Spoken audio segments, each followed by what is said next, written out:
મંગલમ ભગવાન વીરો મંગલમ ગૌતમ પ્રભુ મંગલમ સ્થૂલિભદ્રાદિ જૈનો ધર્મોસ્તુ મંગલમ. કશાયોના ભેદ જોઈ રહ્યા હતા, બરાબર. એમાં આપણે અનંતાનુબંધી કશા આખો કમ્પ્લીટ થઈ ગયું હતું. પછી બીજું જે હતું અપ્રત્યાખ્યાનીય કશાય એ પણ આખો કમ્પ્લીટ થઈ ગયો હતો ટોપિક. હવે ત્રીજું સ્ટાર્ટ થશે, તેનું છે પ્રત્યાખ્યાનીય. પ્રત્યાખ્યાનીય કશાયો શું છે એનું સ્વરૂપ આપણે સમજીશું હવે. તો હવે એક યાદ રાખવાનું, આપણે પહેલા જોયું હતું કે પ્રત્યાખ્યાન આ શબ્દનું મિનિંગ શું છે. પ્રત્યાખ્યાન એનું મિનિંગ શું છે કે વીરતિ કે પાપથી વિરામ પામવું. સિમ્પલ છે. પ્રત્યાખ્યાન એટલે કે શું? વીરતિ. એ યાદ રાખવાનું. પ્રત્યાખ્યાન એટલે કે વીરતિ, અને વીરતિ એટલે કે પાપથી સ્ટોપ થવાનું, એટલે કે વિરામ પામવાનું.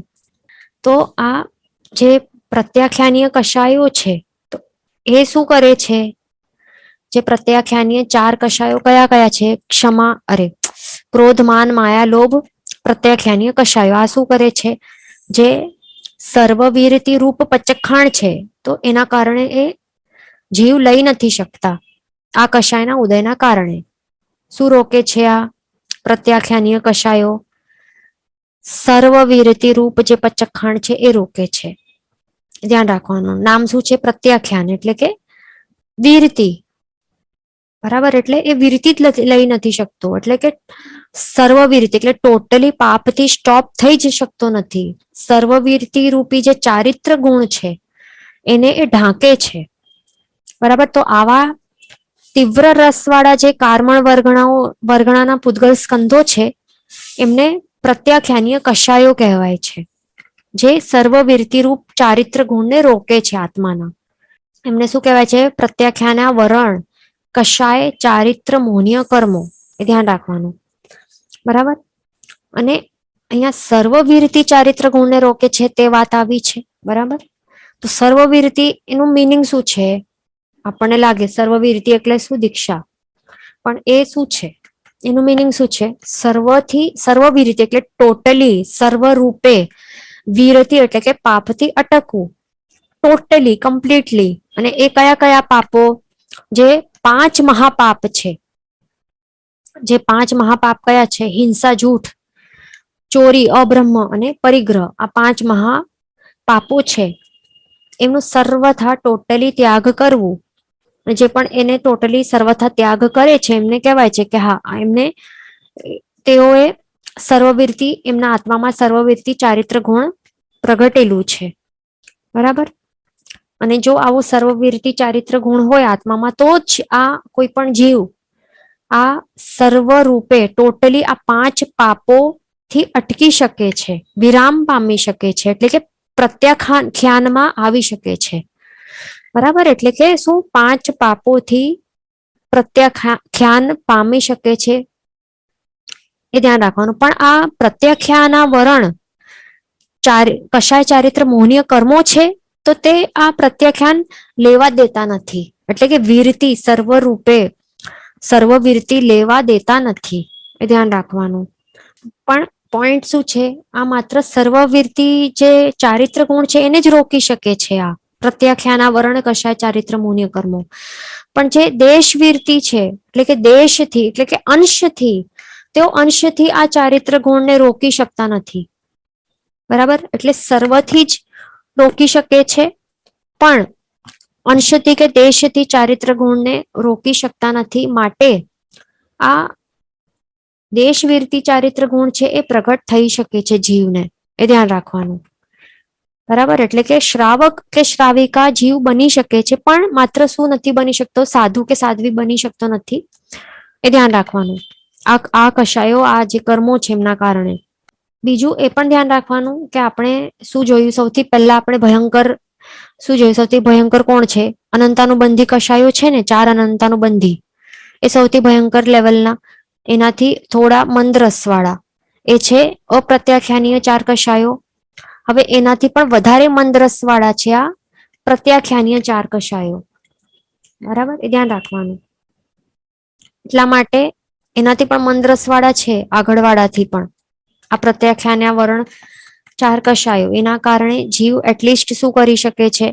અંશથી તો દેશવીરતી સ્વીકારી શકે છે. એટલે કે શું? કે અંશથી તે થોડા ઘણા વ્રત પચખાણ લઈ શકે છે, 12 વ્રતો સ્વીકારી શકે છે, 5 અણુવ્રતો પણ સ્વીકારી શકે છે અને શ્રાવક કે શ્રાવિકા બની શકે છે. બરાબર, પણ સાધુ કે સાધ્વી બની શકતો નથી, સાધુ ધર્મ તે સ્વીકારી શકતો નથી. એ ધ્યાન રાખવાનું આ કર્મોના કારણે. આ કર્મો પણ કેટલા પ્રકારે છે? 4 પ્રકારે છે. દરેકના 4 પ્રકારો છે ને, તો આ પ્રત્યાખ્યાના વરણ કશાય ચારિત્ર મોહનીય કર્મોના પણ 4 પ્રકાર છે. ક્રોધમાન માયા લોભ, એ ધ્યાન રાખવાનું. તો એ પણ આપણે સમજી લઈએ. તો જે પ્રત્યાખ્યાના વરણ ક્રોધ કશાય ચારિત્ર મોહનીય કર્મો કેવા છે? એ આત્માના જે ક્ષમા ગુણ છે, તો એમને જે આ તીવ્ર રસ વાળા છે ક્રોધ કશાયો, તેઓ ઢાંકે છે. બરાબર, અને આ એમના કારણે, આ કર્મોના કારણે જીવને શું આવે છે? ગુસ્સો આવે કે દ્વેષ આવે, એટલે કે એંગર આવે કે હેટ્રેડ આવે. એંગર અને હેટ્રેડ એક જ વસ્તુ છે, એને ક્રોધમાં જ એમનો સમાવેશ થાય છે, કરાય છે, ધ્યાન રાખવાનું. એંગર હોય કે હેટ્રેડ હોય, બંને ક્રોધ જ ગણાય છે, ધ્યાન રાખવાનું. એટલે ગુસ્સો કે દ્વેષ, આ બંને ભાવો એના કારણે થાય છે. બરાબર, પછી બીજો છે પ્રત્યાખ્યાના વરણ માન કશાય ચારિત્ર મોહનીય કર્મો. તો એ કેવા છે? આત્માના જે નમ્રતા ગુણ છે આત્માનો, એને એ ઢાંકે છે. અને આ કેવા છે? તીવ્ર રસવાળા છે આ માન કશાયો. હવે તીવ્ર રસ અહીંયા શા માટે આપણે કહીએ છીએ? કારણ કે એમાં તરતમતા છે. જે અનંતાનુબંધી આપણે જોયા એ કેવા રસવાળા હતા? તીવ્રતમ, એટલે સૌથી એકદમ સ્ટ્રોંગ રસવાળા હતા. પછી અપ્રત્યાખ્યાના વરણ આપણે જોયા એ થોડા અનંતાનુબંધીથી થોડા મંદ રસવાળા હતા, એટલે કેવા?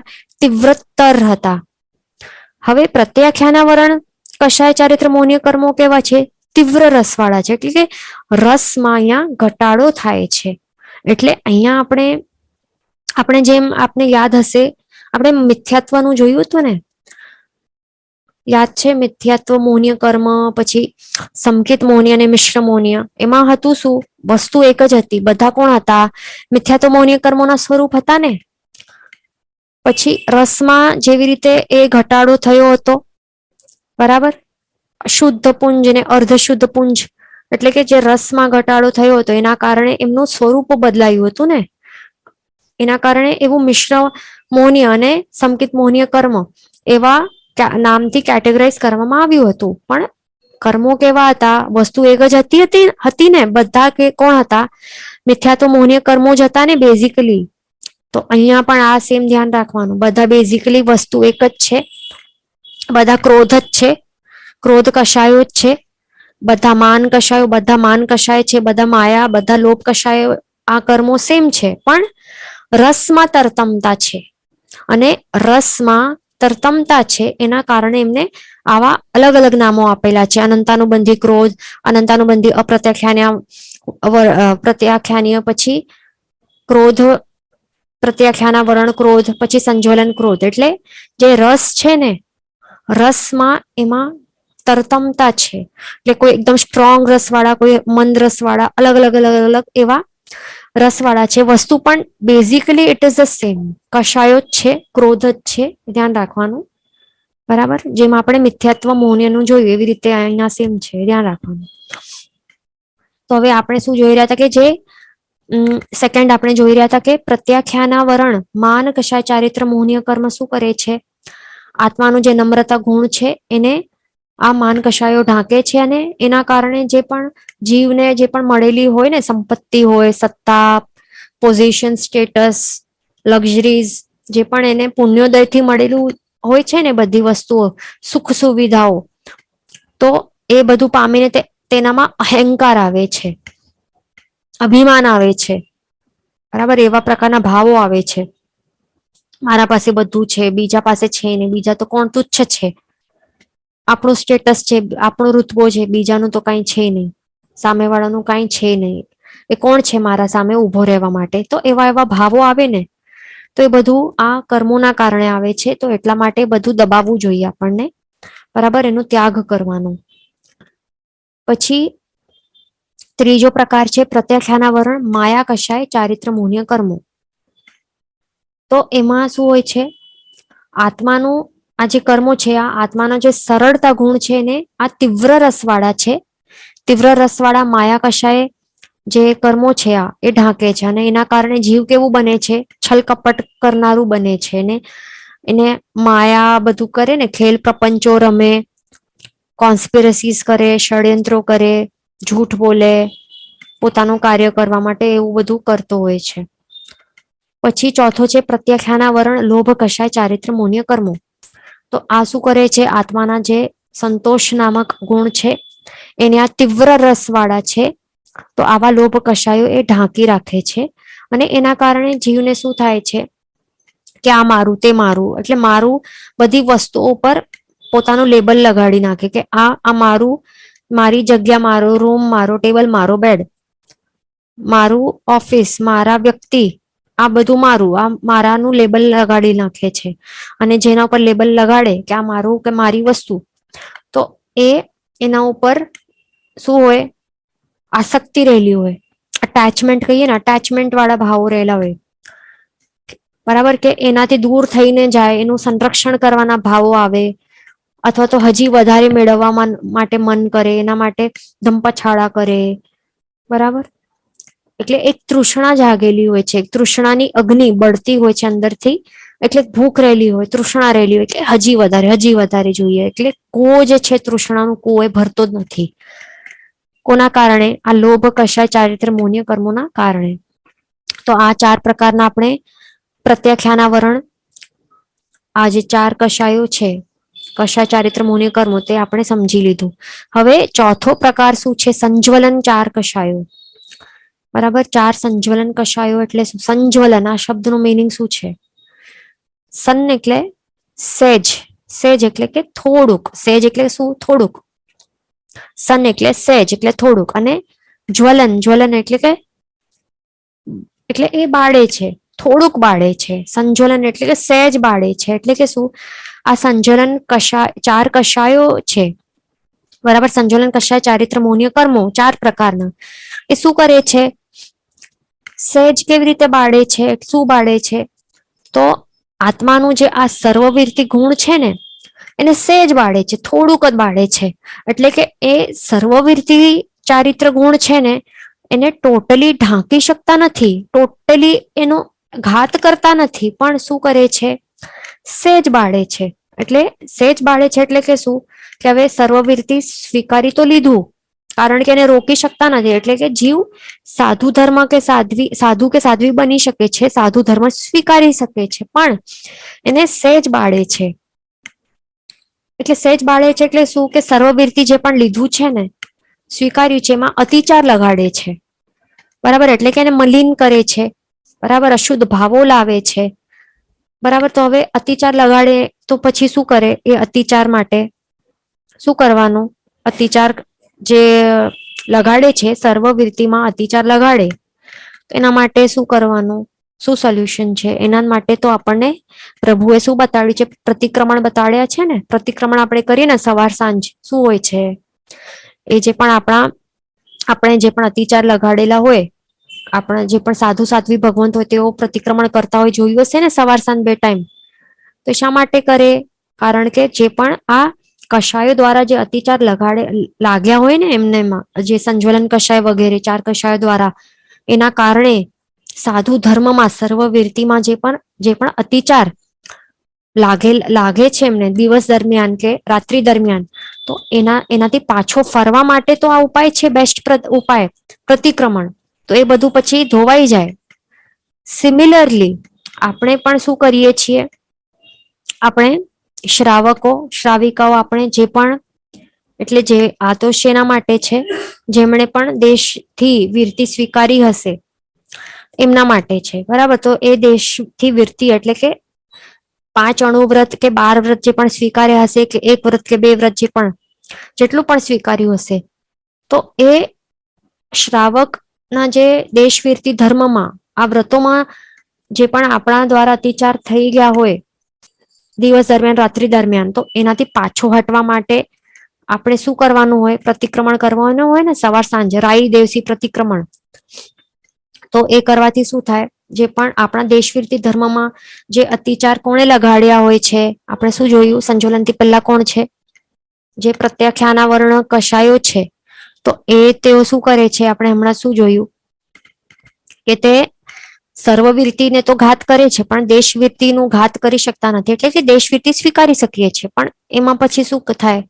અતિચારો એટલે લાગે છે.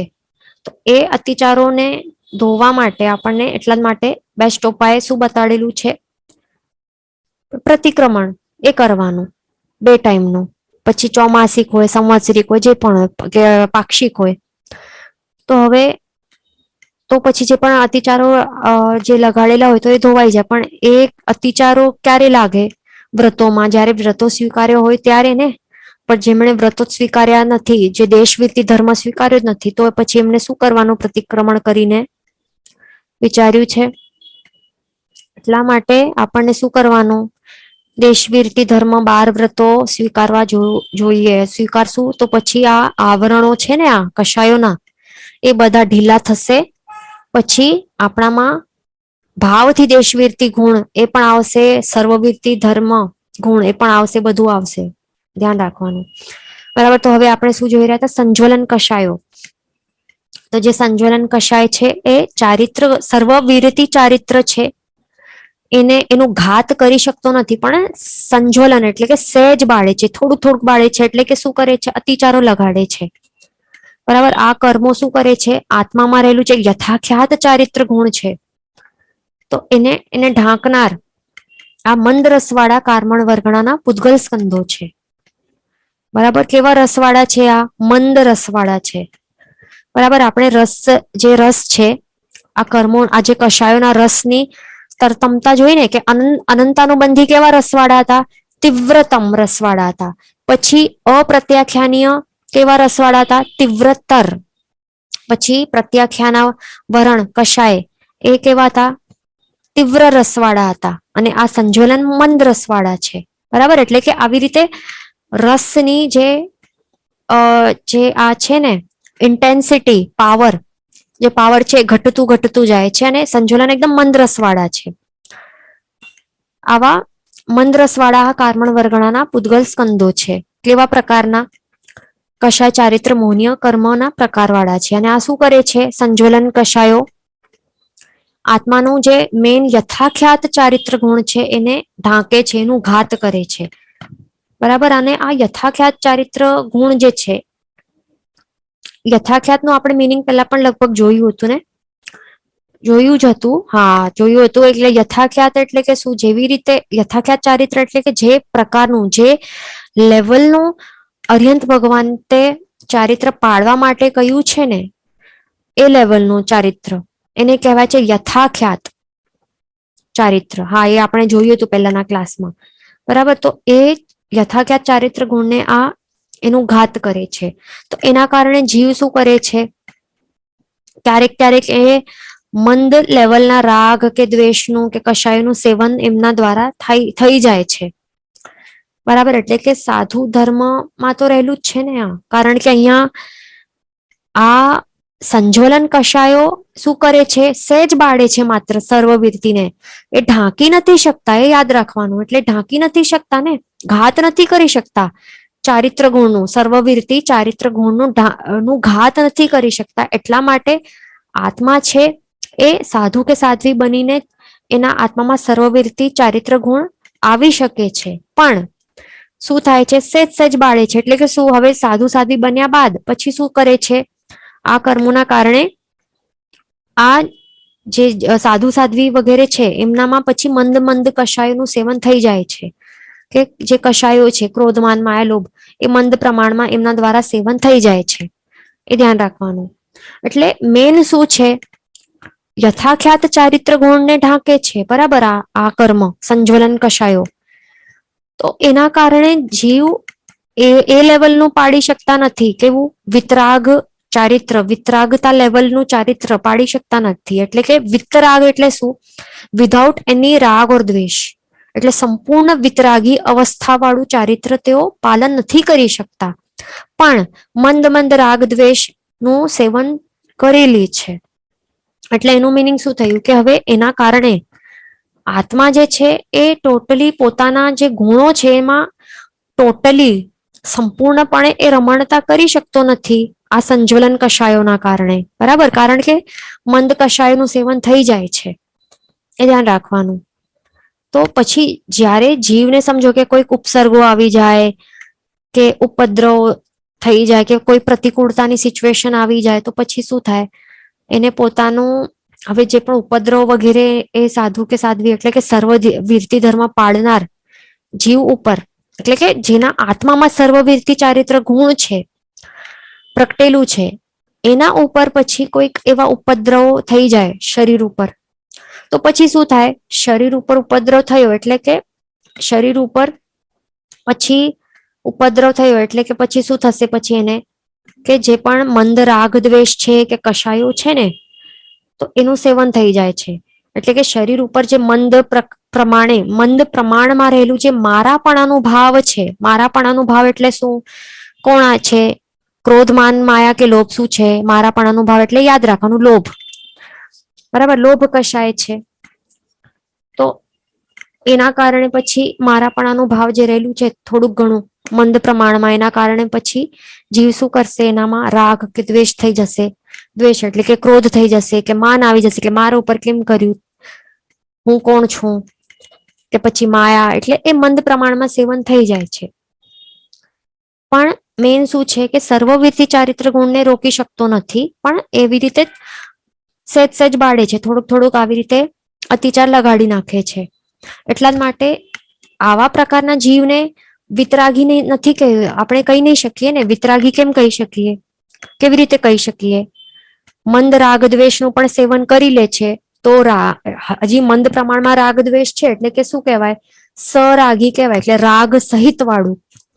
બરાબર, સરાગી, નોટ વિતરાગી. આપણે એમને વિતરાગી નહીં કહી શકીએ, કારણ કે વિતરાગી કોને કહેવાય, જેનામાં યથાખ્યાત ચારિત્ર, એ પણ ક્ષાયિક યથાખ્યાત ચારિત્ર ગુણ આવી જાય, એ પછી વિતરાગી બની જાય ને.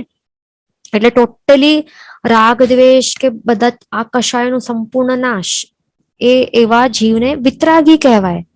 પણ આવું જે જીવ છે જેનામાં સંજ્વલન કષાયો હજી છે, એને પછી રાગ સહિત છે ને, રાગ દ્વેષ સહિત આ કષાયો સહિત છે, એટલા માટે એને વિતરાગી નહીં પણ સરાગી, સરાગ સંયમી કહેવાય. શું કહેવાય, સરાગ સંયમી. કારણ કે સંયમી તો છે ને, સર્વવિરતી સ્વીકારેલો છે, પણ રાગ દ્વેષ સહિત છે. બીજું એ પણ આપણે પહેલા વાત કરી હતી કે રાગ દ્વેષ છે તો એ અહીંયા ક્રોધમાન માયા લોભ આ 4 પ્રકારના જ કષાય બતાડેલા છે ને, છતાં પણ આપણે રાગ દ્વેષ કહેતા હોઈએ તો રાગ દ્વેષ કષાયો, એ કષાયો એને કષાય જ કહેવાય છે. બરાબર, તો રાગ દ્વેષ એટલે કે 5મો 6ઠો કોઈ પ્રકાર નથી, પણ આ 4માં જ એમનો સમાવેશ થઈ જાય છે. બરાબર, જેમ કે દ્વેષ છે એ ક્રોધમાં એનો સમાવેશ થઈ જાય છે ને, રાગ છે એ શેમાં આવશે, લોભમાં આવી જશે. બરાબર, શરીર ઉપર રાગ, મારાપણાનું ભાવ, આસક્તિ, મૂર્છા, એ બધું રાગના કારણે થાય છે. એટલે કે લોભનું જ એક સ્વરૂપ છે. એટલે કે રાગ દ્વેષ જ્યારે આપણે કહીએ કે સરાગી, તો સમજી લેવાનું કે આ 4 કષાયો રહેલા છે, કષાયોની જ વાત ચાલી રહી છે, ક્રોધમાન માયા લોભની જ વાત ચાલી રહી છે, એ સમજી લેવાનું. બરાબર, અને જ્યારે આપણે વિતરાગી કહીએ ત્યારે શું સમજી લેવાનું કે રાગ દ્વેષ તો નથી, પણ શું સમજવાનું કે ક્રોધમાન માયા લોભ નથી. બરાબર, એટલે આ એકદમ યાદ રાખવાનું, કન્ફ્યુઝ નહીં થવાનું. બરાબર, એટલે કે આવા પ્રકારના જે સંજ્વલન કષાયના ઉદયવાળા જીવ હોય એમને હજી શું કહેવાય, વિતરાગી નહીં કહેવાય, પણ સરાગ સંયમી કહેવાય છે. કારણ કે હજી તેમનામાં મંદ રસવાળા હજી રાગ દ્વેષ વગેરે રહેલા છે કષાયો, એ ધ્યાન રાખવાનું. એટલે આવા જે સરાગ સંયમી જીવો છે તેઓ આ હિંસા વગેરે પાપ પ્રવૃત્તિ છે, જે 5 પાપો છે ને, હિંસા, ચોરી, જૂઠ, મૈથુન, અબ્રહ્મ, આ 5 મહાપાપો છે, તો એનો ત્યાગ કરી શકે છે. પણ હજી આવા મંદ કષાયો છે, મંદ રાગ દ્વેષનું સેવન એમના દ્વારા થઈ જાય છે. એટલા માટે આપણને હવે આ અલગ વાત, એને જ રિલેટેડ વાત છે, પણ એનાથી આપણને શું શીખવાનું છે. કેટલાક જણ શું કહેતા હોય છે, જે સાધુ સાધ્વીજી આપણે એટલે આપણામાં શ્રાવક શ્રાવિકાઓ શું કહેતા હોય કેટલાક, કે કોઈક સાધુ સાધ્વીજી દ્વારા એમના દ્વારા એમને દેખાઈ આવે કે કોઈક ને ક્રોધનું સેવન થઈ ગયું, કે કોઈકનામાં માન કશાય છે, કોઈકનામાં માયા હજી દેખાય કે લોભ, એવું થોડુંક થોડુંક ક્યારેક કોઈક મહાત્માઓમાં એમને દેખાઈ જાય શ્રાવક શ્રાવિકાઓ, તો તરત બોલવા લાગે કે હા આ તો સાધુ સાધ્વીજી થઈને પણ આ બધા ક્રોધમાન માયા લોભ આવા ગુસ્સો આવે છે, આ કષાયોનું સેવન કરે છે, આ કેવા છે. આવું બેસી બેસીને આપણે કહેતા હોઈએ, કમેન્ટ પાસ કરીએ, આપણે પોતાના ઠેકાણા નહીં હોય અને આપણે સાધુ સાધ્વીજી ઉપર પોઈન્ટ આઉટ કરીએ, પણ આ આપણને અહીંયા આ સમજવાનું છે કે આ બધા કર્મોના કારણે, કર્મોનું ખેલ છે આ બધું, બરાબર. કર્મોનું ખેલ છે આ બધું. હજી કર્મ જે કશાયો છે ને, તો હજી આત્મામાં પડેલા હોય તો આવું સર્વવીરથી સ્વીકાર્યું છતાં પણ આ જે સેવન છે ને થઈ જાય છે. એટલા માટે બેસી બેસીને આ બધું શું દોષો નહીં જોવાના અને કમેન્ટો પાસ નહીં કરવાના કે સાધુ સાધ્વી થઈને પણ આવા આવા કરે છે આ બધું, બરાબર. કારણ કે હજી તેમનું એટલે બીજાનું તો નહીં, આપણે પોતાનું તો જોવાનું, આપણે પોતે ક્યાં છે, કયા લેવલ સુધી છે. આપણે હજી સર્વવીરથી ચારિત્ર ગુણ હજી પ્રગટાવી શક્યા નથી, અને આપણે બીજા જે આપણાથી ઊંચા લેવલ વાળા છે, પંચ પરમેષ્ઠીમાં આવેલા છે, એમના ઉપર કમેન્ટો પાસ કરીએ, નિંદાઓ કરીએ. આપણું લેવલ છે એમનું એ બધું કમેન્ટ કરવા માટે નથી ને હજી, બરાબર. હજી આપણે દેશવીરતીમાં પણ આવ્યા છીએ કે નહીં એ પણ ક્વેશ્ચનેબલ છે. હજી મિથ્યાત્વી હશું શું ખબર, બરાબર. એટલા માટે ધ્યાન રાખવાનું, બધું કશાયોનું ખેલ છે.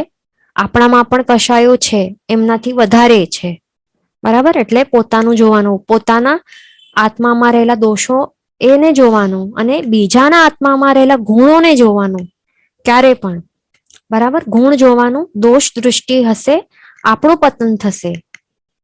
તો અહીંયા એ શીખવાનું આપણને, બરાબર. તો હવે આપણે શું જોયું, આવી રીતે જે સંજ્વલન કષાયો છે 4 પ્રકારના, તો એના પણ 4 પ્રકારો છે. ક્રોધ માન માયા લોભ, બરાબર. તો સંજ્વલન ક્રોધ કષાય ચારિત્ર મોન્ય કર્મ એ કેવા હોય છે, આત્માના ક્ષમા ગુણને ઢાંકનારા આ મંદ રસવાળા કર્મો છે.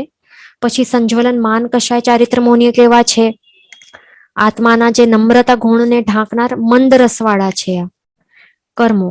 પછી સંજ્વલન માયા કષાય ચારિત્ર મોન્ય કેવા છે, આત્માના સરળતા ગુણને ઢાંકનાર મંદ રસવાળા છે. અને છેલ્લું છે સંજ્વલન લોભ કષાય ચારિત્ર મોન્ય કર્મો, તો એ આત્માના સંતોષ ગુણને ઢાંકનાર મંદ રસવાળા આ કર્મો છે. ધ્યાન રાખવાનું. તો આવી રીતે આપણે શું જોયું, ટોટલ 16 પ્રકાર જોઈ લીધા ને, 16 કષાયો જોઈ લીધા. 4 અનંતાનુબંધી, 4 અપ્રત્યાખ્યાનીય, 4 પ્રત્યાખ્યાનાવરણ અને 4 સંજ્વલન કષાય ચારિત્ર મોહનીય કર્મો. ટોટલ 16 કષાયો બધા આપણે જોઈ લીધા. હવે એમાં ચારેમાં ડિફરન્સ શું છે, ચારેમાં તે આપણે હવે સમજી લઈએ. તો જે અનંતાનુબંધી કષાયો છે ને, આ અનંતાનુબંધી 4 કષાયો, તો હવે એટલે ચારેમાં મેઇન ડિફરન્સ શું છે એ સમજવાનું છે. એટલે કે મેઇન એટલે શું, કે આ ડિફરન્સ સમજીશું ને તો આપણને પોતા માટે આપણને ખ્યાલ આવશે કે આપણે કયા લેવલ ઉપર છે, આપણા કેવા લેવલના કષાયોનું સેવન આપણા દ્વારા થઈ જાય છે. અને એ સમજી શકશું કે જેને પણ સમજો કે અનંતાનુબંધી કષાયોનું ઉદય રહેલું હોય તો એમના દ્વારા એટલે કેવા કેવા કષાયોનું કેવા ભાવો થાય છે, બરાબર. તો એ આપણને થોડુંક ખ્યાલ આવશે. તો હવે પહેલું આપણે જોઈએ કે અનંતાનુબંધી 4 કષાયો છે, એમના વિશે આપણે સમજી લઈએ કે આ કેવા છે, તીવ્રતમ રસવાળા છે, એ યાદ રાખવાનું. અને એના કારણે શું થાય છે, અને એ હોય તો સમજી લેવાનું કે આત્મામાં શું છે, મિથ્યાત્વ તો છે એ યાદ, એટલે એ તો આ બધાને ખ્યાલ જ હશે, કારણ કે આપણું આ ટોપિક થઈ ગયું છે પહેલા જ, મિથ્યાત્વ મોહનીય કર્મનું, બરાબર. મોહનીય કર્મ, મિથ્યાત્વ મોહનીય કર્મનું ટોપિક થઈ ગયું છે ને. એમાં આપણે દર્શન સપ્તક વગેરે જોયું હતું, યાદ છે ને. દર્શન સપ્તકમાં શું જોયું હતું કે 4 અનંતાનુબંધી કષાય પ્લસ કોણ, 4 અનંતાનુબંધી કષાય પ્લસ જે દર્શન મોહનીય કર્મના 3 પ્રકાર છે, સંકિત, મિશ્ર અને મિથ્યાત્વ મોહનીય કર્મો. આ 3 પ્લસ કોણ 4 અનંતાનુબંધી કષાય, એટલે ટોટલ થયા 7. એમને કહેવાય છે દર્શન સપ્તક. જ્યાર સુધી દર્શન સપ્તક રહેલું હશે આત્મા ઉપર, એમનું આવરણ રહેલું હશે તો ત્યાર સુધી સમજી લેવાનું કે સમ્યક દર્શન ગુણનો એ ઘાત કરે છે. તો એનું મિનિંગ શું થયું કે અનંતાનુબંધી ચાર કષાયો જ્યાર સુધી રહેલા હશે ત્યાર સુધી આત્મામાં શું હશે? મિથ્યાત્વ હશે ને. એટલે એ પણ યાદ રાખવાનું કે ઓબ્વિયસલી સમકિતનું ઘાત કરે છે તો એનું મિનિંગ ઓબ્વિયસલી મિથ્યાત્વની હાજરી આત્મામાં રહેલી છે. એટલે સમજી લેવાનું કે જેનામાં પણ અનંતાનુબંધી કશાયો ઉદયમાં રહેલા હોય, બરાબર, અથવા તો હોય આત્મામાં, સત્તામાં પણ રહેલા હોય તો પણ શું સમજી લેવાનું કે શું હોય? ક્ષાયિક જે છે, ક્ષાયિક સંકિત એનામાં નથી, બરાબર. અને જેનું પણ આ ઉદયમાં રહેલું હોય તો એનું સમજી લેવાનું કે મિથ્યાત્વ તો રહેલું જ છે, બરાબર. આ જીવ મિથ્યા દૃષ્ટિ છે, એક તો યાદ રહી એટલે રાખી લેવાનું, બરાબર. તો આવા જીવ જે છે અનંતાનુબંધી કષાય વાળા, એના ઉદય વાળા, તો એ મિથ્યાત્વી હોય. વળી હવે મિથ્યા દૃષ્ટિ તો છે જ, એટલા માટે એમના પોતાના આત્મા કલ્યાણ માટે કોઈ પણ સહાયક કઈ હશે ને, જીનવાણી હશે કે કોઈક એના માટે એટલે સાચો માર્ગ બતાડે છે કે કોઈ પણ એવા જ્ઞાન દર્શન ચારિત્રના ઉપકરણો હશે કે એના સુનિમિત્તો હશે, દેવગુરુ સુદેવ સુગુરુ સુધર્મ હશે. તો એવી બધી વસ્તુઓ પર એમને ક્રોધ કે દ્વેષ આવે, બરાબર. એટલે ગમે નહીં, હેટ્રેડ આવે અથવા તો ક્રોધ આવે, સાંભળીને ગમે જ નહીં, બરાબર.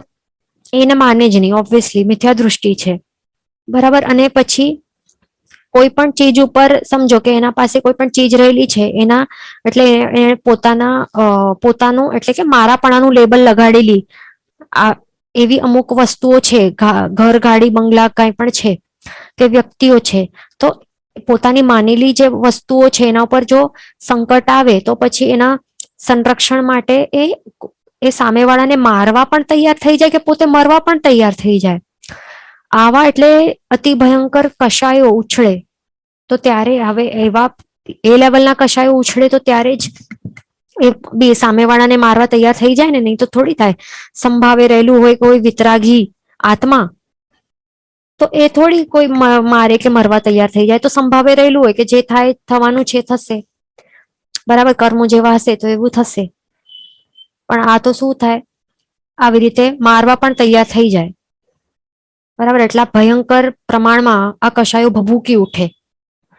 એટલે આવી રીતે હોય. અને બીજું, જે પણ આત્મા માટે જે પણ નુકસાનકારી જે પણ વસ્તુઓ હોય, જેનું પણ એમણે સંગ્રહ કરેલું હોય, જે પણ પૈસા, સત્તા, જે પણ પોઝિશન હશે, તો એના ઉપર એને ભયંકર અભિમાન આવે, અભિમાનના ભાવો આવે અંદરથી એ ફિલિંગ થાય. અને જે પણ વસ્તુઓ એના પાસે નથી તો એ બધું પ્રાપ્ત કરવા માટે શું કરે? ભયંકર માયા કશાય એટલે માયા કરે, કૂડ કપટ, કોન્સ્પિરસી, ચાલાકી, જૂઠ બોલવાનું બધું કરે. અને જો એ વસ્તુ મળી જાય બધું કરવાથી તો પછી શું કરે? લોભ કરે, એટલે કે ભયંકર આસક્તિ આવે, એને મૂર્છા રહેલી હોય કે હવે વસ્તુ ગઈ તો પછી શોકમાં, રુદનમાં, રૌદ્ર ધ્યાનમાં ચડી જાય. તો આવી રીતે એ ક્યારે પણ અસંતુષ્ટ જ રહેલું હોય, અસંતોષ જ અનુભવે, બરાબર. આવું હોય છે આ અનંતાનુબંધી ચાર કશાયના ઉદયવાળા હોય ને, તો આવા હોય, બરાબર. આવા લક્ષણો દેખાય. એટલે પોતાનામાં જોવાના, બીજાનામાં આપણને ગોતવા નથી લક્ષણો કે કોનામાં શું છે, પોતપોતાનું જોવાનું છે. પછી બીજું છે અપ્રત્યાખ્યાનીય કશાયો. તો આવા જે ચાર અપ્રત્યાખ્યાના વર્ણ જે કશાયો છે, અપ્રત્યાખ્યાનીય કશાયો, જેના પણ આત્મામાં ઉદયમાં રહેલા હોય તો એ કેવા હોય છે? તીવ્રતર રસવાળા હોય છે. તો એના કારણે હવે જે એના પાસે રહેલા જે પણ હવે એનામાં શું છે એ ધ્યાન રાખવાનું કે સંકિત ગુણને તો એ રોકી શકતો નથી ને. આ જે આ છે અપ્રત્યાખ્યાનીય કશાયો, એ સંકિત ગુણને રોકી તો શકતો નથી, ઘાત કરી શકતો નથી. એટલા માટે જે એના આત્મકલ્યાણ માટે વસ્તુઓ છે એના ઉપર દ્વેષ ભાવ તો નહીં આવે, બરાબર. આ અનંતાનુબંધી વાળો કેવો છે, એના જેવી રીતે એને ત્યાં જે આત્મા માટે કલ્યાણકારી વસ્તુ ઉપર ક્રોધ દ્વેષ નહીં આવે, પણ શું હોય, જે એના માટે વ્યવહાર કરે છે વ્યવહારિક જીવનમાં, જે એના માટે કોઈ ઉપયોગી વસ્તુ હોય કે અનુપયોગી પણ કોઈ એવી વસ્તુઓ હોય એના પાસે રહેલી હોય, બરાબર, કંઈ પણ વ્યવહાર માટે ઉપયોગી હોય કે અનુપયોગી હોય, તો એવી વસ્તુઓની પ્રાપ્તિ માટે કોઈ સંકટ કરે કે ઉપદ્રવ કરે કે બાધક બને તો ત્યારે એને ક્રોધ આવે છે, બરાબર. અને એ મળી જાય એ વસ્તુઓ, જે પણ વસ્તુઓ માટે મહેનત કરે છે એ વસ્તુઓ મળી જાય તો પછી શું થાય, અહંકાર આવે એને. અને જો સમજો કે વસ્તુ નહીં મળે તો પછી એ મેળવવા માટે શું કરે, કપટ બુદ્ધિઓ ચલાવે. એટલે કઈ કઈ વસ્તુ માટે જે વ્યવહારમાં ઉપયોગી હોય કે અનુપયોગી પણ હોય એવું, એવી વસ્તુઓ પર. અને જો મળી જાય તો મમત્વ ભાવ આવે, આસક્તિ ભાવ આવે, તૃષ્ણા આવે, એ બધા આવા પ્રકારના ભાવો આવે. પણ જે રસ છે એ થોડું મંદ છે, પહેલા અનંતાનું બંધી વાળાથી મંદ રસ છે એનાથી થોડુંક એ ધ્યાન રાખવાનું, બરાબર. હવે ત્રીજા છે પ્રત્યાખ્યાના વરણ કષાયો, 4 કષાયો. તો એ જે એવા પ્રકારના કષાયો જેનામાં પણ આત્મામાં ઉદયમાં રહેલા હોય, તો હવે એ શું કરે છે, જે એના માટે માત્ર ઉપયોગી હોય ને, જે યુઝફુલ હોય એવી જ વસ્તુઓ, એવા જ સાધનો, અને માત્ર જે હવે એને વ્યવહાર જીવનમાં આજીવિકા માટે એટલે જીવવા માટે જે જરૂરી હોય ને, કપડા રોટી મકાન જે પણ હોય જીવવા માટે, જીવવા માટે જે પણ જરૂરી સાધનો હોય, તો એની જ પ્રાપ્તિમાં કોઈ અગર જો રૂકાવટો આવે તો ત્યારે એને પછી ક્રોધ આવે, બરાબર. પછી સમજો કે અનુપયોગી કોઈ વસ્તુ છે એ એનાથી છીનવાઈ ગઈ કે ચાલી ગઈ, તો પછી એને આટલા પછી ક્રોધના ભાવો વગેરે નહીં આવે. એટલે એટલું ફરક થતું જાય છે, બરાબર. એટલે અનુપયોગી વસ્તુ માટે એને નહીં આવે. હવે અપ્રત્યાખ્યાનીયમાં જોયું ને કે ઉપયોગી હોય કે અનુપયોગી હોય, એને ક્રોધ આવે, એનાથી દૂર થઈ જાય તો. અને અનંતાનુબંધીમાં શું જોયું કે જે પોતાના આત્મકલ્યાણ માટે વસ્તુઓ હોય એના ઉપર દ્વેષ ને ક્રોધ ભાવ આવે, પોતાના સારું હોય, પોતાના આત્મકલ્યાણ માટે સારું, કારણ કે મિથ્યા દૃષ્ટિ છે પેલું અનંતાનુબંધી વાળું, બરાબર. પણ આ પ્રત્યાખ્યાનીય વાળું, આ પ્રત્યાખ્યાના વરણ કશાય ના ઉદય વાળું જીવ એ કેવું છે કે હવે એને કોઈ એવા સાધનો મળી જાય, આજીવિકા માટે જરૂરી સાધનો મળી જાય, તો પછી એને પછી શું થાય, અહંકાર આવી શકે છે. અને ન મળે તો સાધનો નહીં મળે તો પછી એના માટે કપટ બુદ્ધિ, માયા, એ બધું એનો ઉપયોગ કરી શકે છે. અને એ સાધનો મળી જાય તો પછી એના ઉપર આસક્તિ, મારાપણાના ભાવ, એ બધું એનું બધું સેવન એ કરી શકે છે, બરાબર. તો એ આવી રીતે થોડુંક ફરક થતું જાય છે. પછી હવે ચોથું છે સંજોલન કષાય વાળા વ્યક્તિઓ, સંજોલન કષાયના ઉદય વાળા વ્યક્તિઓ. તો હવે એ કેવા હોય, હવે એ સાધનો નહીં, ઉપયોગી કે અનુપયોગી સાધનો નહીં, પણ હવે એ શરીર પોતાને મળેલું છે ને, શરીર, અને એકદમ પોતાને જે મળેલું જે જ્ઞાન હોય કે પોતે કંઈક સારું એવું એને પોતાને કોઈક સારું રૂપ મળેલું હોય કે બળ, એટલે વધારે બળ હોય, એટલે પોતાને જે મળેલા જે ગુણ હોય ને, અથવા તો શરીર બહુ સરસ મળેલું હોય કે બુદ્ધિ મળેલી હોય, બળ મળેલું હોય, તો શરીર રિલેટેડ જે પણ છે, અથવા તો માઇન્ડ રિલેટેડ એવું છે, તો એવી કંઈક ટેલેન્ટ હોય એના પાસે, એવું મળેલું હોય, બરાબર. તો એ વસ્તુઓ હોય તો એ વસ્તુની પ્રાપ્તિ માટે કોઈક રૂકાવટ બને, ઉપદ્રવ કરે, તો ત્યારે એને પછી ક્રોધ આવે, ત્યારે જ આવે. અને જો અને એને એ બધી વસ્તુઓ મળેલી હોય, જો મળી જાય આવી સરસ શરીર, બુદ્ધિ, રૂપ, બળ, એ બધું મળી જાય, તો પછી એને અહંકાર થાય. અને એ વસ્તુ આવી બધી મળી જાય તો એને પછી સાચવવા માટે એ શું કરે, માયા કપટ નું સેવન કરી શકે. અને પછી એ બધી વસ્તુઓ પર એને મમત્વ, મારાપણાનું ટેગ લગાડે, આસક્તિ ભાવ એટલે રહેલું હોય છે, બરાબર. એવું એ ધ્યાન રાખવાનું. એટલે આવી રીતે એ ફરક થતું જાય છે. આ તો આપણે આ સમજી લીધું. હવે આપણે આગળ ચાલશું, ગાથા નંબર 18 ઉપર ચાલશું.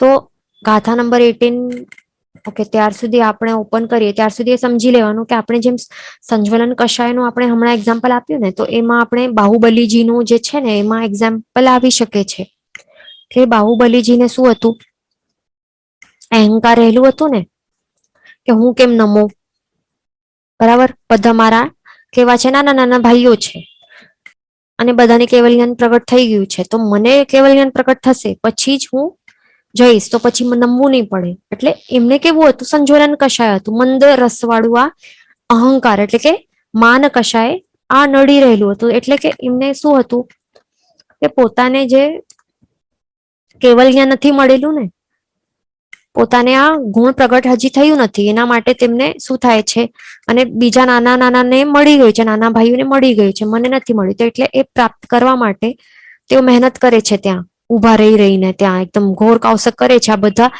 ઝાડ જે વેલાઓ, ઝાડીઓ, ઝાડ પાના બધા ત્યાં આસપાસ ઉગી જાય છે, પક્ષીઓ માળા બાંધી લે છે, નેસ્ટ બાંધી લે છે ક્યાં ક્યાં, ને એટલે ખબર કોઈને ખ્યાલ પણ નહીં આવે કે કોઈ વ્યક્તિ ત્યાં સાધુ માણસે ઉભા રહેલા છે ત્યાં. તો આવી રીતે ઘોર તપસ્યા કરે છે, આ બધું આ કેવલ જ્ઞાન મેળવવા માટે. એટલે આવી રીતે આ કશાય છે, સંજ્વલન કશાય આવી રીતે પ્લે કરે છે. ઓકે, અહીંયા આપણે ગાથા ઓપન કરી છે, તો ગાથા નંબર 18 ગ્રહણ કરશું. તો બધાને સાથે કહેવાનું છે, જા જીવ વરીસ ચૌમાસ પખ ઘા નિરય તિર્ય નર અમરા સમ્માણુ સવ્વ વીરઈ અહખાય ચરિત ઘાય કરા. પાછું એક વખત, જા જીવ વરીસ ચૌમાસ પખ ઘા નિરય તિર્ય નર અમરા સમ્માણુ સવ્વ વીરઈ અહખાય ચરિત ઘાય કરા. હા, ગાથામાં શું બતાડેલું છે, ચાર કશાય મોહનીય ચાર કશાય ચારિત્ર મોહનીય કર્મો છે, તો એમની સ્થિતિ વગેરે જે પણ છે, તો એ બધું બતાડે છે. તો એનો શબ્દાર્થ આપણે સમજી લઈએ. જા જીવ, જા જીવ એટલે કે જાવત જીવ એટલે કે લાઈફ ટાઈમ સુધી. લાઈફ ટાઈમ એટલે કે શું, ભવો ભવ નહીં, લાઈફ ટાઈમ એટલે આ જે ભવ પર્ટિક્યુલર આ એક ભવ ચાલી રહ્યું છે એનું આખો આ ભવ, બસ પ્રેઝન્ટ નું આખો ભવ, એને કહેવાય જાવત જીવ. પછી વરિસ એટલે કે વર્ષ એટલે કે યર, ચૌમાસ એટલે કે 4 માસ, ચૌ એટલે કે 4 4 months, પખ ઘા એટલે કે શું કે પખવાડિયા, પખવાડિયા એટલે કેટલા ડેઝ, 15 days. આપણે પાક્ષિક પ્રતિક્રમણ કરીએ ને 15 ડેઝ રહીને તે, તો શું છે, પખવાડિયા સુધી ટકનારા, ઘા છે ને ટકનારા. પછી નિરય તિર્ય નર અમરા, તો નિરય એટલે કે નારક, એટલે આ શું છે ગતિઓ છે. પછી તિર્ય એટલે કે તિર્યંચ ગતિ, નર એટલે કે નર ગતિ એટલે કે મનુષ્ય ગતિ, અને અમરામાં શું આવે છે, અને દેવપણાના નિમિત્ત એટલે દેવગતિ. અહીંયા અમરા છે એટલે કે એમ દેવ છે, દેવ સમજવાનું છે આપણને, પણ એ નહીં સમજવાનું કે દેવો અમર જ છે, એવું કઈ નથી. એમનું પણ ફિક્સ્ડ આયુષ્ય હોય, જે કમ્પ્લીટ કર્યા બાદ બીજા ભાવમાં, એટલે એમનું પણ શું મરણ તો થાય જ છે, મરવું તો પડે જ છે, મરીને પછી બીજો જન્મ થાય છે, એક ઇન્દ્રિય કે કઈ પણ જેવું પાપ કર્મોનું બંધ રહેલું હશે જેવું, એટલે જેવું આયુષ્ય કરવાનું બંધ રહેલું હશે એવો નેક્સ્ટ ભાવ કરશે, એ ધ્યાન રાખવાનું. અમારા જે અમર હોય ને એ માત્ર સિદ્ધ ભગવંત હોય, એ ધ્યાન રાખવાનું. પછી આગળ છે सम्मा, તો सम्मा એટલે કે શું છે, સમ્યક્ત્વ. ણું એટલે કે અહીંયા सम्माમાં આ છે ને, તો એને ત્યાં અવગ્રહ છે ને, અહીંયા અણુની આગળ શું અવગ્રહ લખેલું છે. હા, અહીંયા ગાથામાં પણ આપ જોઈ લો, સેકન્ડ લાઈનમાં શું છે, सम्मा ણું, તો ણુની આગળ જે છે એ ડ નથી, કે આપણને લંબાવવાનું પણ કઈ નથી, કઈ જ કરવાનું નથી, ખાલી સમજવાનું છે કે ત્યાં જે રહેલું અ હતું, અણુનું અ, તે અ આગળ ત્યાં જોઈન કરી નાખ્યું છે. ક્યાં સમ્મ છે ને, સમ્યક્ત્વનું સમ્મ, તો સમ્મનું સમ્મા ત્યાં કરી લીધું છે.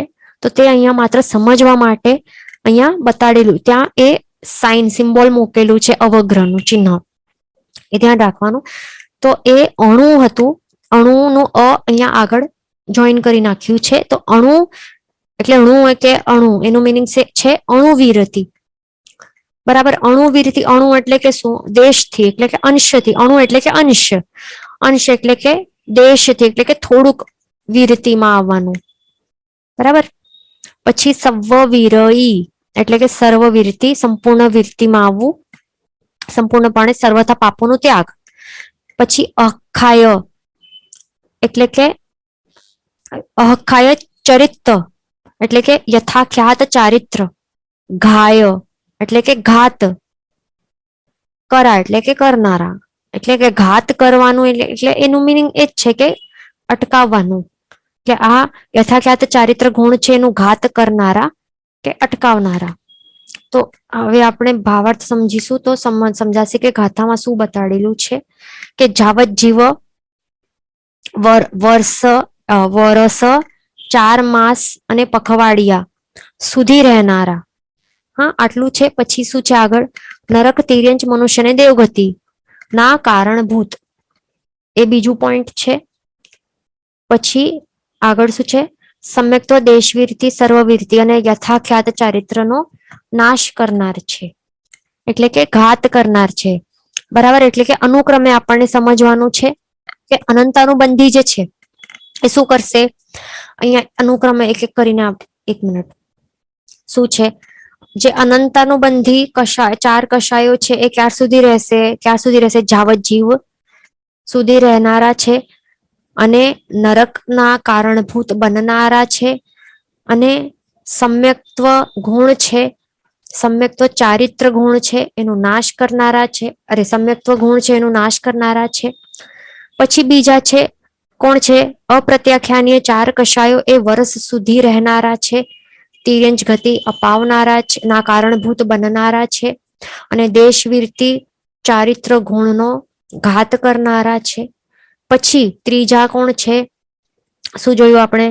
પ્રત્યાખ્યાના વરણ 4 કષાયો, એ 4 મંથ્સ સુધી રહેનારા છે, મનુષ્ય ગતિ અપાવનારા ના કારણભૂત છે, અને સર્વવીરતી ચારિત્ર ગુણનો ઘાત કરનારા છે. પછી ચોથા આપણે શું જોયું? સંજ્વલન 4 કષાયો, એ પખવાડિયા સુધી રહેનારા છે, દેવગતિના કારણભૂત છે, અને યથાખ્યાત ચારિત્ર ગુણનો ઘાત કરનારા છે.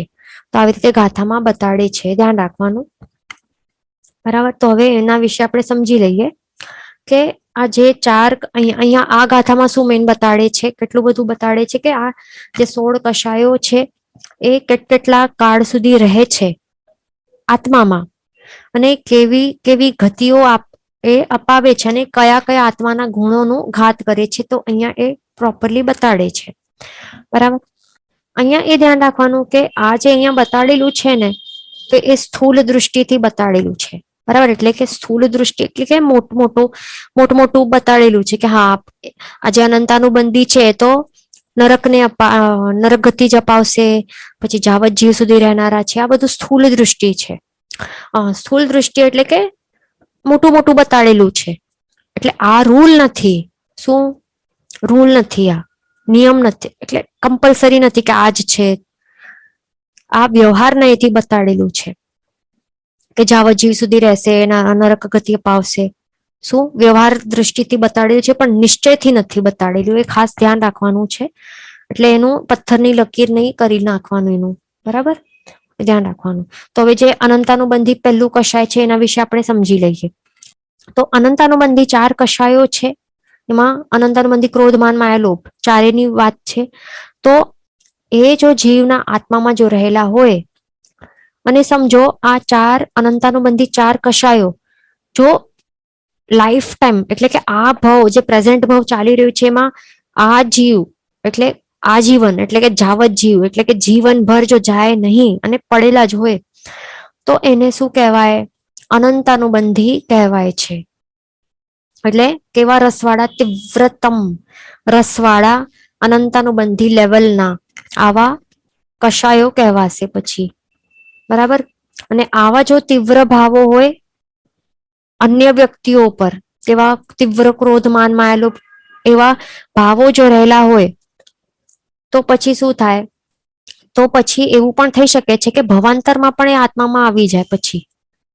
બરાબર. એટલે કે એવું અહીંયા આપણે હમણાં પહેલા શું જોયું કે આ વ્યવહારના એથી બતાડેલું છે, મોટું બતાડેલું છે કે જાવ જીવ સુધી રહે, પણ રૂલ નથી. એટલે કે માત્ર લાઈફ આ જ ભાવમાં પર્ટિક્યુલર ભાવ પ્રેઝન્ટ ભાવ ચાલી રહ્યો છે એમાં નહીં, પણ ભાવાંતર નેક્સ્ટ અહીંયા મૃત્યુ થઈને બીજા ભાવમાં ગયો તો પછી એ બીજા ભાવમાં પણ આવી શકે છે. એટલે એવું છે આ, એ ધ્યાન રાખવાનું. બરાબર. પણ એવું છે કે 1 વર્ષથી વધારે રહીને પછી બીજો વર્ષમાં નું પ્રારંભ થાય તો ત્યારે નાશ પણ પામી શકે છે. એટલે એવું કમ્પલસરી નથી કે લાઈફ ટાઈમ તો રહેશે જ, એનાથી પહેલા આ એનું એ આત્મામાંથી નીકળી જ નહીં શકશે એવું નથી. એ ધ્યાન રાખવાનું. બરાબર. શું શું ધ્યાન રાખવાનું છે કે જાવત જીવ એવું આ આ પથ્થરની લકીર નથી કે હા જાવત જીવ એટલે લાઈફ ટાઈમ આ ચાલી રહ્યું છે, આ ભાવમાં રહેવાનું જ છે, એનાથી પહેલા તો એ ક્ષય થઈ જ નહીં શકશે એવું નથી. 1 વર્ષ રહીને પછી બીજા વર્ષનું સેકન્ડ યર, બરાબર, એટલે કે 365 ડેઝ પસાર થઈ જશે અને બીજો વર્ષ જ્યારે સ્ટાર્ટ થશે તો ત્યારે એ નાશ પામી શકે છે બીજા વર્ષમાં. બરાબર. અને બીજા નેક્સ્ટ ભાવમાં ભવંતરમાં પણ એ ચાલી શકે છે. એટલે એવું છે, એ ધ્યાન રાખવાનું. બીજું આ પોઈન્ટ આપણે જોયું. બરાબર. પણ આ ગાથા પ્રમાણે આપણને યાદ રાખવાનું કે જાવત જીવ એટલે મોટું બતાડેલું છે કે જાવત જીવ રહેનારું છે, પણ રૂલ નથી. બીજું પોઈન્ટ શું છે અનંતાનુબંધી માટે કે નરક ગતિ અપાવે. બરાબર. તો એનું પણ મોટું બતાડેલું છે. જો સમજો કે અહીંયા શું બતાડેલું છે કે તીવ્રતમ લેવલના જે અનંતાનુબંધી કશાયો એનું ઉદય રહેલું હોય તો એ વખતે જો જીવ આ નરકાયુ બાંધે તો પછી એ નરકે તો અવશ્ય જાય જ. બરાબર. એટલે તીવ્રતમ અનંતાનુબંધી એટલે કે શું? તીવ્રતમ અનંતાનુબંધી કશાય એટલે કે શું કે અનંતાનુબંધી. હવે અહીંયા અનંતાનુબંધી કેમ 2 વખત કહ્યું? એટલે કે અહીંયા આપણને મેન શું સમજવાનું છે કે જેમ આપણને શાસ્ત્રકાર ભગવંતોએ શું 16 પ્રકારના બતાડ્યા છે ને, દરેક કશાયો 4 પ્રકારના. એટલે કે અનંતાનુબંધી, અપ્રત્યખ્યાન, પ્રત્યખ્યાના વર્ણ અને સંજોલન. માત્ર 4 આ રસ વાળા બતાડ્યા છે ને, 4 તરતમતાઓ બતાડેલી છે માત્ર રસમાં. કેટલાય 4 ફેરફાર છે ને, 4 લેવલ ડિફરન્સ છે રસમાં. પણ સાચે શું છે કે અસંખ્ય પ્રકારે જ હોય છે. કેટલા પ્રકારે હોય છે કશાયો ના રસ? અસંખ્ય પ્રકારે હોય છે. એ યાદ રાખવાનું છે આપણને. એટલે માત્ર અહીંયા આપણા બાળ જીવ માટે સમજવા માટે ઇઝીલી બતાડ્યું છે કે અનંતાનુબંધી, અપ્રત્યખ્યાન, પ્રત્યખ્યાન અને સંજોલન. એટલે ઈઝી કરીને બતાડ્યું છે કે 4 પ્રકારે આવી રીતે છે. 4 રસવાળા, તીવ્રતમ, તીવ્રતર, તીવ્ર અને મંદ. પણ આવું નહીં હોય, અસંખ્ય પ્રકારે હોય. એટલે કે ડબલ અનંતાનુબંધી લેવલના, એટલે અનંતાનુબંધી એટલે કે એને કહી શકાય કે તીવ્રતમ અનંતાનુબંધી લેવલના. પછી એમ પણ હોઈ શકે કે અનંતાનુબંધી અપ્રત્યખ્યાન લેવલના, એટલે કે બંનેની વચ્ચે ના થઈ ગયા. બરાબર. એટલે કે આવી રીતે ઘણા બધા તરતમતાઓ રહેલી હોય, અસંખ્ય પ્રકારે રહેલા હોય છે. એ ધ્યાન રાખવાનું. હવે અહીંયા જે આપણે શું જોયું કે જે આ કશાયના ઉદયવાળા હોય તો તેઓને નરક ગતિ પ્રાપ્ત થાય છે, નરકાયુ બાંધીને નરકે જાય, તો એ પણ રૂલ નથી. એ ધ્યાન રાખવાનું. કારણ કે જે કોઈક એવા આપણે સાંભળ્યું હશે ને, આપણે શું સાંભળ્યું છે શાસ્ત્રકાર ભગવાન તો શું કહે છે કે કોઈ મિથ્યાત્વી જીવ હોય તો તે 9 ગ્રેવેક સુધી પણ જઈ શકે છે ને. તો 9 ગ્રેવેક એટલે શું હોય? તો દેવગતિ છે ને. તો મિથ્યાત્વી એટલે નહીં, આપણે અભવીનું સાંભળ્યું છે ને. હા, અભવીનું સાંભળ્યું છે કે અભવી જો હોય, જો એકદમ દ્રવ્યથી એકદમ આવું લેવલનું ચારિત્ર પાડે કે માખીની જે પાંખ છે પણ ડૂબે નહીં, એને પણ ડૂબે નહીં, આવું સાંભળ્યું છે ને, તો એ 9 ગ્રેવેક સુધી જઈ શકે છે ને. એ તો દેવગતિ છે. અને અભવી કોણ છે? એ તો ઓબ્વિયસલી મિથ્યા દૃષ્ટિ જ હોય, કમ્પલસરી અભવી. તો અભવી મિથ્યા દૃષ્ટિ એવા દેવગતિ પામી શકે. અને આપણે બીજું શું જોયું હજી પોઈન્ટ કે મિથ્યા દૃષ્ટિ જીવો એમનામાં શું હોય? અનંતાનુબંધી કશાયનું ઉદય રહેલું હોય ને, દર્શન સપ્તક તો હજી રહેલું હોય એમના આત્મામાં. એટલે કે 4 અનંતાનુબંધી કશાયો હજી રહેલા હોય. બરાબર ને. તો હજી અનંતાનુબંધી રહેલું છે છતાં પણ દેવગતિ કેવી રીતે પામી શક્યો જીવ? આપણને એવું થાય ને. એટલે મેન અહીંયા શું સમજવાનું છે કે જીવને અહીંયા જે અનંતાનુબંધી વાળા છે એમને કમ્પલસરી એવું નથી કે નરક જ મળે, બરાબર? કારણ કે શું રીઝન શું છે? તરતમતા રહેલી છે, બરાબર? અનંતાનુબંધી એટલે ડબલ આવા તીવ્રતમ અનંતાનુબંધી એટલે કેવા અનંતાનુબંધી આવા લેવલના કશાયનો ઉદય હોય તો હા નરક મળે. પણ સમજો કે એવું નથી, થોડુંક એનું આવું મંદ વર્ઝન વાળું હોય, અનંતાનુબંધીનું મંદ વર્ઝન હોય ઉદયમાં, તો પછી એને પછી દેવગતિ પણ મળી શકે છે, એ ધ્યાન રાખવાનું, બરાબર? તો આ ક્લિયર થઈ ગયું છે. તો હવે એ આપણે સમજવાનું બીજું પોઈન્ટ કે જ્યાં સુધી આ અનંતાનુબંધી કશાયોનું આ શું ચાલુ હોય, વિપાકોદય એટલે કે રસોદય ચાલુ હોય, તો ત્યારે સમજી લેવાનું કે શું હોય, દર્શન સપ્તકની હાજરી તો રહેલી છે, તો ઓબ્વિયસ એકદમ બાહટ રાખી લેવાનું મનમાં, બરાબર?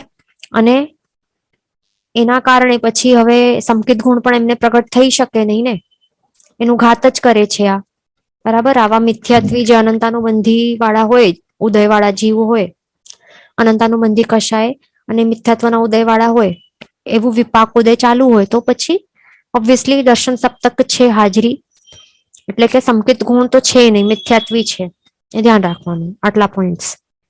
બીજું એક એક્ઝામ્પલ છે પ્રસન્નચંદ્ર રાજર્ષિનું. એક એક્ઝામ્પલ આપણે શાસ્ત્રમાં સાંભળ્યું હશે ને કે આ પ્રસન્નચંદ્ર રાજર્ષિને એમનું આપણે શું સાંભળ્યું હતું કે અનંતાનુબંધી કશાય, ક્રોધ કશાય રહેલું હતું ને, જોરદાર ભયંકર ક્રોધ આવેશમાં ચડી ગયેલા હતા. પણ બીજું એ પણ સાંભળ્યું હતું કે કેટલા ટાઈમ સુધી હતું, અંતર્મુહૂર્તમાં જ હતું, અને અંતર્મુહૂર્તમાં જ એમના ભાવો બદલી ગયા. એટલે કે તેઓ ત્યાં કૌશક ધ્યાનમાં ચડેલા હતા અને મનમાં જ એવા ભયંકર ક્રોધ, અનંતાનુબંધી ક્રોધ કશાય ચારિત્ર મોહનીયનું ઉદય થઈ ગયું હતું અને યુદ્ધે ચડી ગયા હતા. પોતે કોણ? રાજર્ષિ છે, એટલે કે સાધુ ભગવંત છે, અને યુદ્ધે ચડી ગયા હતા. જ્યારે શસ્ત્ર બધા પૂરા થઈ ગયા તો ત્યારે મુઘટ જે રહેલું હતું, એટલે આ મનમાં યુદ્ધ ચાલુ હતું, સાચે કઈ મુઘટ નહીં હોય ને સાધુ ભગવંત પર, આ મનમાં યુદ્ધ ચડ્યા હતા. તો ત્યારે બધા શસ્ત્રો પૂરા થઈ ગયા, એટલે વાપરી નાખ્યા, અને માત્ર બાકી હતું મસ્તક ઉપર રહેલું મુઘટ. એ મુઘટને ફેંકવા લાગ્યા ને ત્યારે સાચે એમનું હાથ ત્યાં ગયું મસ્તક ઉપર, અને ત્યાં મુઘટને ઉપાડવા ટ્રાય કર્યું તો ત્યાં શું જોયું, હાથે ફીલ થયું કે અરે આ તો મુંડાવેલું માથું છે, મેં તો મુંડન કરેલું છે, અરે મેં તો અહીંયા ચારિત્ર સ્વીકારી છે, સાધુ ધર્મ સ્વીકારી છે, આ શું કરું છું, શું કેવા ભાવ કરું છું, આ હિંસા વાળા યુદ્ધ ઉપર ચડી ગયું છું, અને ઓન ધ સ્પોટ અંતર મુહૂર્ત માત્રમાં જ આ જે કેવા અનંતાનુબંધી ક્રોધ કશાય એ હટી ગયો, બરાબર? એટલે અહીંયા શું પ્રૂફ થાય છે, અને હા પછી કેવલ્યાન પણ પ્રગટ થાય છે ને બધું. એટલે પ્રભુ શું કહે છે કે જો એ વખતે આ પ્રસન્નચંદ્ર રાજર્ષિનું જ્યારે ક્રોધે ચડ્યા હતા, અનંતાનુબંધી ક્રોધ કરતા હતા, તો ત્યારે જો આયુષ્ય બંધાતું તો પછી નરકાયુ બંધાતું. પણ શું થયું, અહીંયા જેમ ગાથામાં લખેલું છે જાવત જીવ લખેલું છે ને, જાવત જીવ એટલે કે લાઈફ ટાઈમ સુધી રહ્યું નહીં રહ્યું ને, એટલે અહીંયા એ સમજવાનું છે કે આ નિશ્ચય નહીંથી નથી, વ્યવહારિક સ્થૂળ દૃષ્ટિએ લખેલું છે, બરાબર? એટલે કે આ રૂલ નથી. એટલે અંતર્મુહૂર્તમાં જ આ અનંતાનુબંધી કશાય હટી ગયું, બરાબર? અને પછી એ બચી ગયા, એટલે શું સીધો પછી શું થયું, ભાવધારામાં ચડ્યા, શુભ ભાવધારામાં ચડ્યા અને કેવલ્યાન પ્રગટ થયું, બરાબર? એવું છે. અહીંયા ક્વેશ્ચન છે કે યથાખ્યાત ચારિત્રનો અર્થ સમજાવવા માટે, તો યથાખ્યાત ચારિત્ર શું છે? યથાખ્યાત, ખ્યાત એટલે કે શું, જેમ ખ્યાત એટલે કે શું, બતાડેલું છે, પ્રખ્યાત છે કે બતાડેલું છે, અને યથા એટલે કે શું, જેવું બતાડે, જેવું. યથા એટલે કે જેવું, જેવી રીતે, અને ખ્યાત એટલે કે બતાડેલું છે. તો યથા ખ્યાત એટલે કે જેવી રીતે બતાડેલું છે, પણ શું બતાડેલું છે? ચારિત્ર. અને કોના દ્વારા? અરિહંત ભગવંત દ્વારા. એટલે જેવી રીતે ચારિત્ર બતાડેલું છે અરિહંત ભગવંત દ્વારા, એ લેવલનું જે ચારિત્ર પાડે એને કહેવાય છે યથાખ્યાત ચારિત્ર ગુણ. અને જે એ લેવલનું પાડી શકે તો એના માટે જ કહી શકાય કે હા, એના આત્મામાં યથાખ્યાત ચારિત્ર ગુણ પ્રગટ થયું છે. પણ જો ક્ષાયિક યથાખ્યાત ચારિત્ર ગુણ જો પ્રગટ થયું હોય આત્મામાં, તો સમજી લેવાનું કે હા, આ આત્મા હવે શું છે? વિતરાગી છે, કેવલ જ્ઞાની છે, એ ધ્યાન રાખવાનું, બરાબર? કોણ ક્ષાયિક યથાખ્યાત ચારિત્ર વાળા બસશે. જીન વચન વિરુદ્ધ બોલાયું હોય તો મિચ્છામિ દુક્કડમ સર્વ મંગળ માંગલ્યમ સર્વ કલ્યાણ કારણ પ્રધાનમ સર્વ ધર્માણમ જનમ જેતિ શાસનમ પ્રણામ.